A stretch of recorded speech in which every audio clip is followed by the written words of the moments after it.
आज हम सीखेंगे परिमेय संख्याओं का मानक रूप और इनका संख्या रेखा पर निरूपण।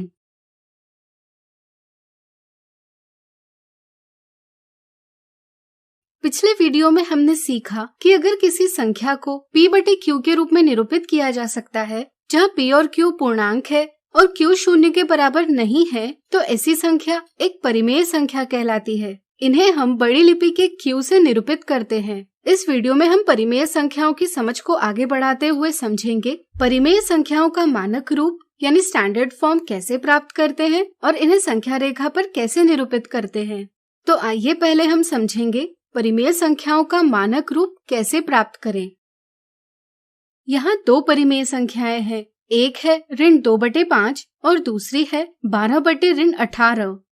पहली संख्या में हर एक धनात्मक पूर्णांक यानी पॉजिटिव इंटीजर है। इसी तरह ऋणात्मक चिन्ह को नजरअंदाज कर अंश और हर के स्थानों पर लिखी संख्याओं में एक के अलावा और कोई उभयनिष्ठ गुणनखंड या सार्वगुणनखंड यानी कॉमन फैक्टर नहीं है। इस तरह से यदि किसी परिमेय संख्या का हर धनात्मक पूर्णांक है और अंश और हर के गुणनखंडों में सिर्फ एक यही गुणनखंड उभयनिष्ठ है, तो ऐसी परिमेय संख्या अपने मानक रूप में होती है। यह भिन्न के सरलतम रूप यानी सिंपलेस्ट फॉर्म जैसा ही है। क्या आप बता सकते हैं दूसरी परिमेय संख्या भी अपने मानक रूप में है या नहीं? सोचिए। बिल्कुल सही। इस संख्या का हर धनात्मक नहीं है और इसके अंश और हर के गुणनखंडों में एक के साथ साथ 2 और 3 भी उभयनिष्ठ गुणनखंड है, इसलिए 12/18 अपने मानक रूप में नहीं है। अगर हमें इसे अपने मानक रूप में लाना होगा तो पहले हमें इसका हर धनात्मक करना होगा। क्या आप बता सकते हैं यह हम कैसे करेंगे? बिल्कुल सही। हम इस परिमेय संख्या के अंश और हर दोनों को ऋण 1 से गुणा करेंगे। अंश और हर दोनों को ऋण 1 से गुणा करने पर संख्या का मान तो बराबर रहेगा, लेकिन हर जरूर धनात्मक बन जाएगा। अब हम अंश और हर के स्थानों पर लिखी संख्याओं का चिन्ह नजरअंदाज कर इनका मस यानी HCF प्राप्त करेंगे। इसके लिए हम 12 और 18 का अभाज्य गुणनखंडन यानी प्राइम फैक्टराइजेशन करेंगे। दोनों में उभयनिष्ठ गुणनखंडों के गुणन से हमें इनका मस प्राप्त होगा 6। अब हम 12 और 18 दोनों को इनके मस 6 से विभाजित करेंगे, जिससे हमें परिमेय संख्या प्राप्त होगी ऋण 2/3। यह 12/18 का मानक रूप है। अब आइए जाने संख्या रेखा पर परिमेय संख्याओं को कैसे निरूपित किया जाता है। मान लीजिए हमें ऋण 3/8 को संख्या रेखा पर निरूपित करना है। यह हम निम्न प्रकार से करेंगे। पहले हम एक संख्या रेखा बनाएंगे और इस पर एक बिंदु 0 से अंकित करेंगे। 0 के दाईं ओर धनात्मक पूर्णांक अंकित किए जाते हैं और बाईं ओर ऋणात्मक पूर्णांक यानी नेगेटिव इंटीजर्स अंकित किए जाते हैं। तो बताइए हम ऋण 3/8 को 0 के कौन सी दिशा में अंकित करेंगे?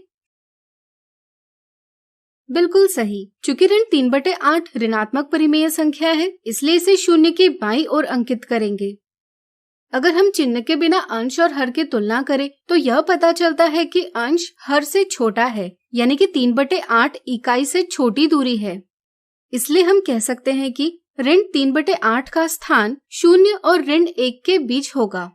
अब हम देखते हैं कि इस परिमेय संख्या का हर 8 है, इसलिए हम 0 और ऋण 1 तक की दूरी के 8 बराबर भाग करेंगे। परिमेय संख्या का अंश ऋण 3 है। यहाँ ऋण चिन्ह से पता चलता है कि हमें 0 के बाईं ओर चलना है और 3 से पता चलता है कि 3 कदम चलना है। इस तरह ऋण 3 के लिए हम 0 के बाईं ओर 3 कदम चलेंगे। ऐसा करने पर हम जिस बिंदु पर पहुंच जाएंगे वह होगा ऋण 3/8। इस प्रकार हम ऋण 3/8 को संख्या रेखा पर निरूपित करते हैं। चलिए इसे एक और उदाहरण से समझें।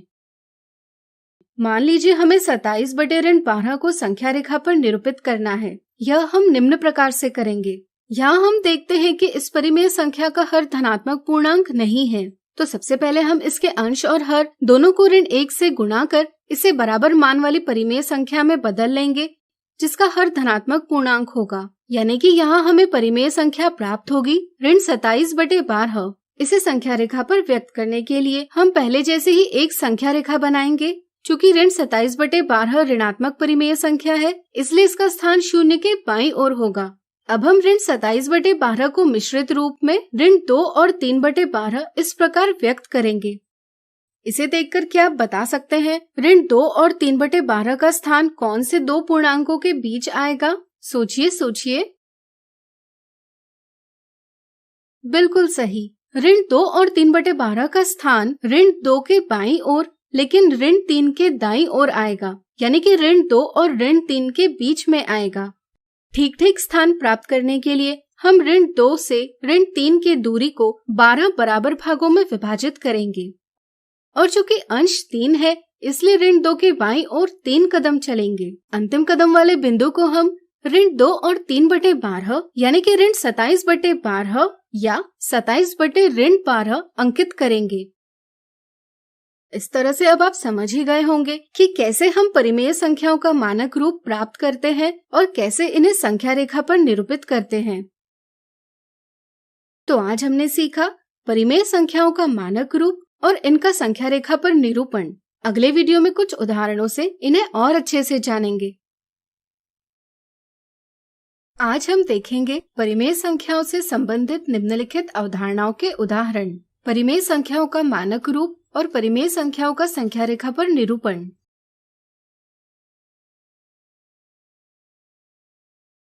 क्या परिमेय संख्या ऋण 81/189 अपने मानक रूप यानी स्टैंडर्ड फॉर्म में है? अगर नहीं तो इसका मानक रूप ज्ञात कीजिए। यहाँ हमें दी संख्या को उसके मानक रूप में व्यक्त करना है। क्या आप बता सकते हैं कि परिमेय संख्या का मानक रूप क्या होता है? सोचिए सोचिए। बिल्कुल सही। यदि किसी परिमेय संख्या का हर धनात्मक पूर्णांक है और अंश और हर के गुणनखंडों में सिर्फ एक यही गुणनखंड उभयनिष्ठ है तो ऐसी परिमेय संख्या अपने मानक रूप में होती है। हम देखते हैं कि ऋण 81/189 का हर 189 पहले से धनात्मक पूर्णांक है, इसलिए यहाँ हमें अंश और हर दोनों को ऋण 1 से गुणा करना आवश्यक नहीं। अगर हम 81 और 189 को इनके गुणनखंडों के गुणन के रूप में इस प्रकार व्यक्त करेंगे तो हम देखते हैं कि इनके गुणनखंडों में ये सभी गुणनखंड उभयनिष्ठ है। इसलिए हम कह सकते हैं कि ऋण 81/189 अपने मानक रूप में नहीं है। तो आइए इस परिमेय संख्या का मानक रूप ज्ञात करें। पहले हम 81 और 189 के उभयनिष्ठ गुणनखंडों का गुणन कर इनका मसब प्राप्त कर लेंगे जो आएगा 27। दोनों के उभयनिष्ठ गुणनखंडों के गुणन में हमें इनका मसो यानी HCF प्राप्त होगा 27। अब हम अंश ऋण 81 और हर 189 दोनों को इनके मसो 27 से विभाजित करेंगे। इससे हमें परिमेय संख्या प्राप्त होगी ऋण 3/7। यह ऋण 81/189 का मानक रूप है। ऋण 81/189 का मानक रूप प्राप्त करने की एक और विधि है जिसमें हम विभाज्यता के नियमों का प्रयोग करते हैं।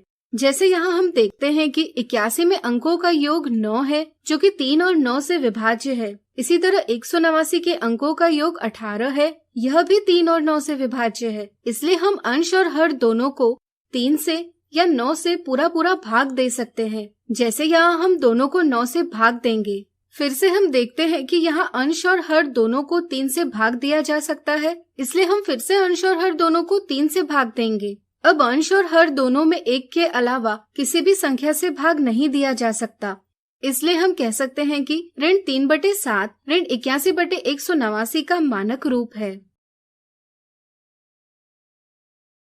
अगला उदाहरण, संख्या रेखा पर ऋण 7/9 का स्थान ज्ञात कीजिए। आइए पहले हम ऋण 7/9 को संख्या रेखा पर व्यक्त करें। यहाँ हम देखते हैं कि इस परिमेय संख्या का हर धनात्मक पूर्णांक नहीं है, तो सबसे पहले हम इसके अंश और हर दोनों को ऋण 1 से गुणा कर इसे बराबर मान वाली परिमेय संख्या में बदल लेंगे जिसका हर धनात्मक पूर्णांक होगा, यानी कि यहाँ हमें परिमेय संख्या प्राप्त होगी 7/9। संख्या रेखा पर 7/9 को व्यक्त करने के लिए पहले हम एक संख्या रेखा बनाएंगे और इस पर एक बिंदु 0 से अंकित करेंगे। 0 के दाईं ओर धनात्मक पूर्णांक यानी पॉजिटिव इंटीजर्स अंकित किए जाते हैं और बाईं ओर ऋणात्मक पूर्णांक यानी नेगेटिव इंटीजर्स अंकित किए जाते हैं। चूँकि 7/9 एक धनात्मक परिमेय संख्या यानी पॉजिटिव रैशनल नंबर है, इसलिए इसका स्थान 0 के दाईं ओर होगा। यहाँ अंश 7 हर 9 से छोटा है, इसलिए 7/9 इकाई से छोटी संख्या है, यानी कि इसका स्थान 0 और 1 के बीच आएगा। ठीक स्थान प्राप्त करने के लिए हम 0 से 1 की दूरी को 9 बराबर भागों में विभाजित करेंगे। चूँकि अंश 7 है इसलिए हम शून्य के दाईं ओर 7 कदम चलेंगे। इससे हम पहुंच जाएंगे 7/9 पर। चूँकि 7/9 बराबर ऋण 7/9, इसलिए परिमेय संख्या ऋण 7/9 भी इसी बिंदु पर अंकित की जाएगी। अगला उदाहरण ज्ञात कीजिए, नीचे दर्शाई संख्या रेखा पर अक्षर A और B कौन सी परिमेय संख्याओं को अंकित करते हैं। अगर यहाँ हम देखें तो A और B दोनों शून्य के बाईं ओर है। क्या आप बता सकते हैं इसका क्या अर्थ है? सोचिए सोचिए। बिल्कुल सही। इसका मतलब है A और B दोनों ऋणात्मक परिमेय संख्याएं यानी निगेटिव रैशनल नंबर्स है।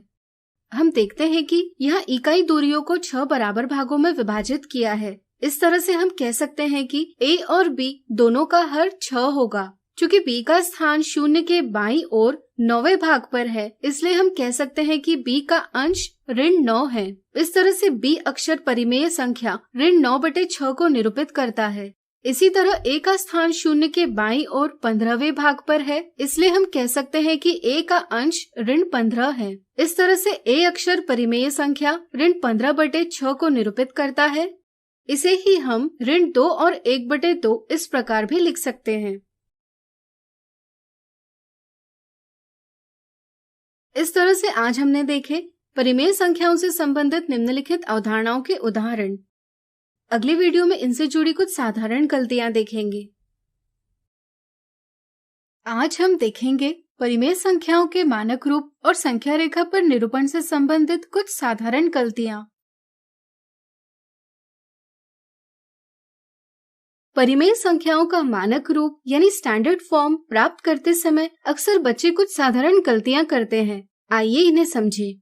बच्चे यह तो ठीक प्रकार से समझते हैं कि अगर परिमेय संख्या यानी रैशनल नंबर का मानक रूप प्राप्त करना हो तो पहले इसके हर को धनात्मक पूर्णांक यानी पॉजिटिव इंटीजर में परिवर्तित किया जाता है, लेकिन वे हर धनात्मक करने के लिए गलत विधि का प्रयोग करते हैं। जैसे किसी परिमेय संख्या का हर धनात्मक करने के लिए वे सिर्फ हर को ऋण 1 से गुणा करते हैं। ध्यान रहे, अगर हम सिर्फ हर को ऋण 1 से गुणा करते हैं तो इससे संख्या का मान बदल जाता है, इसलिए सिर्फ हर को ऋण 1 से गुणा करना गलत है। हर को धनात्मक पूर्णांक में परिवर्तित करने की सही विधि है कि हम अंश और हर दोनों को ऋण 1 से गुणा करें। चूँकि एक ही संख्या से अंश और हर दोनों को गुणा किया जा रहा है, इसलिए संख्या का मान नहीं बदलता, साथ ही साथ हर भी धनात्मक हो जाता है। कुछ बच्चे ऋण 18/24 का मानक रूप प्राप्त करते समय अंश 18 और हर 24 के मौसा यानी HCF 6 से अंश और हर दोनों को विभाजित न करते हुए अंश और हर दोनों को उनके किसी एक उभयनिष्ठ गुणनखंड यानी कॉमन फैक्टर जैसे 3 से विभाजित करते हैं। इससे उन्हें परिमेय संख्या प्राप्त होती है ऋण 6/8। अक्सर बच्चे इसे ही मानक रूप समझ लेते हैं। वे यह भूल जाते हैं कि हमें अंश और हर दोनों को इनके उभयनिष्ठ गुणनखंडों से तब तक विभाजित करते रहना है जब तक कि दोनों में एक के अलावा कोई और उभयनिष्ठ गुणनखंड ना हो। जैसा कि आप देख सकते हैं 6 और 8 का 2 यह उभयनिष्ठ गुणनखंड है, इसलिए हम अंश 6 और हर 8 दोनों को इनके उभयनिष्ठ गुणनखंड 2 से विभाजित करेंगे। इससे हमें परिमेय संख्या का सही मानक रूप प्राप्त होगा ऋण 3/4।